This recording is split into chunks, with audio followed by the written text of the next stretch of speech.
Informasi disediakan oleh JTWC. Kecepatan dan kategorisasi angin mungkin berbeda dari yang dilaporkan oleh Badan Meteorologi setempat.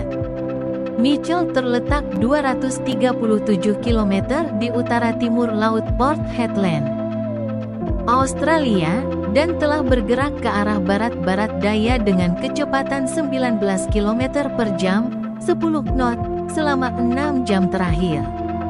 Tinggi gelombang signifikan maksimum adalah 6,4 meter, 21 kaki.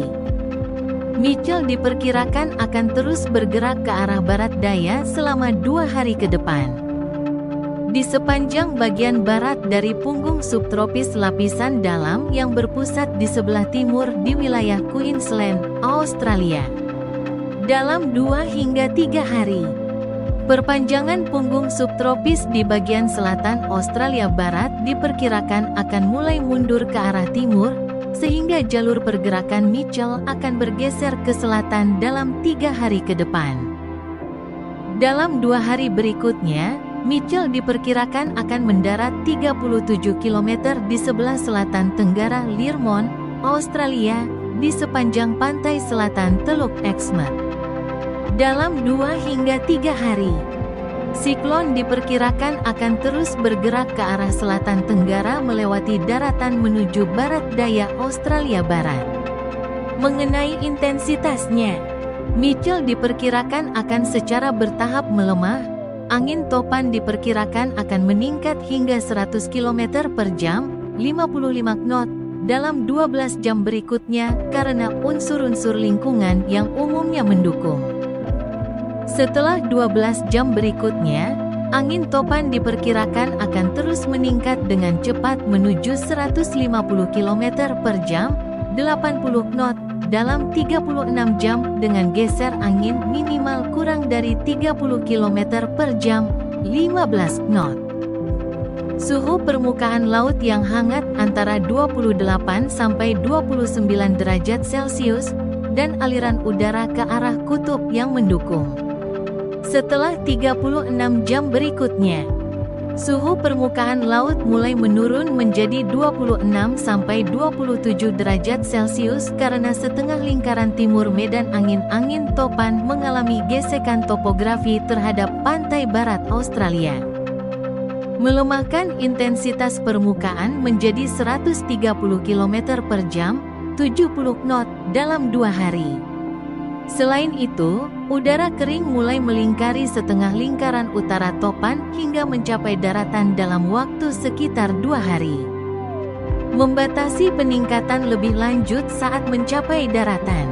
Setelah mendarat di Teluk Exmouth, fase peluruhan akhir diperkirakan akan terjadi dalam 3 hari ke depan karena interaksi yang terus-menerus dengan medan terjal Australia Barat.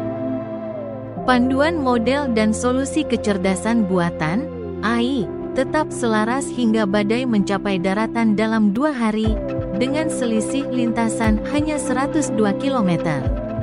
Setelah 2 hari berikutnya, selisih lintasan mulai melebar karena ketidakpastian akibat disipasi di atas daratan, namun semua solusi konsensus lintasan JTWC menggambarkan pembulatan sumbu punggung subtropis yang diharapkan dalam 3 hari dengan penyebaran lintasan silang sejauh 183 km menuju fase pelemahan terminal.